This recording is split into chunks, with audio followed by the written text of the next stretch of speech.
जब हमें बोलना हो कि मुझे ये करना पड़ता या फिर मुझे ये करना पड़ जाता, या फिर जब हमें ये बोलना हो कि आपको ये करना पड़ता होगा, तुमको ये करना पड़ता होगा, तो ऐसे वाक्यों को इंग्लिश में बनाने के लिए, इंग्लिश में बोलने के लिए हमें वुड हैव टू का यूज करना है। हम अभी सीखेंगे would have to.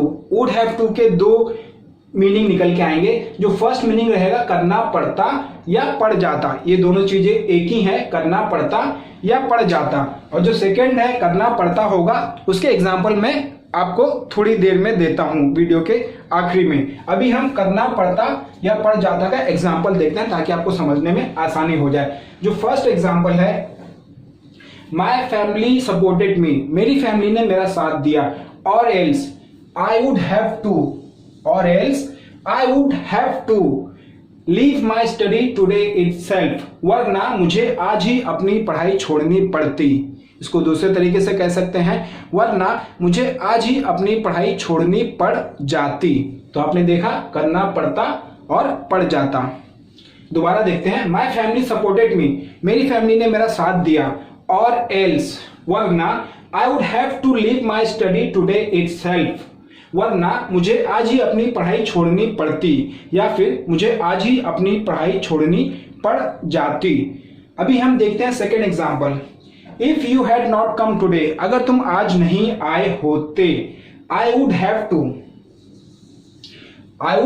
To sell this car at very low price, तो मुझे ये कार बहुत ही कम कीमत पर बेचनी पड़ती। एक बार फिर समझते हैं, if you had not come today, अगर आज तुम नहीं आए होते, I would have to sell this car at very low price, तो मुझे यह कार बहुत ही कम कीमत पर बेचनी पड़ती, या फिर मुझे ये कार बहुत ही कम कीमत पर बेचनी पड़ जाती। तो हमने देखा वुड हैव टू का यूज करना पड़ता और पड़ जाता। अभी हम आगे देखेंगे करना पड़ता होगा। दो एग्जाम्पल मैं इसके भी आपको देता हूं। अभी सेकंड मीनिंग हम ये देखेंगे कि यू हैव टू का जो मतलब निकल कर आएगा, उसका मतलब होगा करना पड़ता होगा। हमने ये देख लिया, अब हम ये देखेंगे करना पड़ता होगा, वुड हैव टू, करना पड़ता होगा। आइए इसके भी दो एग्जाम्पल मैं आपको देखता हूं ताकि आपको समझने में आसानी हो जाए। First example, you would have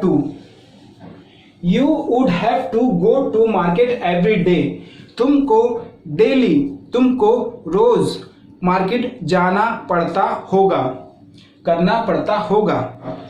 second example देखते हैं, he would have to practise daily, उसको रोज प्रैक्टिस करनी पड़ती होगी, करना पड़ता होगा। फिर देखते हैं, he would have to practise daily, उसको डेली प्रैक्टिस करनी पड़ती होगी। तो हमने देखा वुड हैव टू को करना पड़ता होगा के सेंस में कैसे बोलना है। एक बार फिर से रिवाइज कर लेते हैं, you would have to go to market every day, यानी कि हर दिन तुमको मार्केट जाना पड़ता होगा। Second, he would have to practise daily, उसको हर रोज प्रैक्टिस करनी पड़ती होगी। तो हमने देखा वुड हैव टू का यूज, दो यूज, करना पड़ता या फिर पड़ जाता, और सेकंड करना पड़ता होगा। तो जब कभी भी हमें ये बोलना हो कि मुझे ये करना पड़ता या फिर मुझे ये करना पड़ जाता या फिर तुमको ये करना पड़ता होगा, तो हम वुड हैव टू का यूज कर सकते हैं। कोई भी डाउट्स हो जो आपको समझ में ना आया हो तो कमेंट बॉक्स में जाके आप कमेंट करिए, मैं आपके डाउट्स को क्लियर करूंगा। Thank you so much for watching.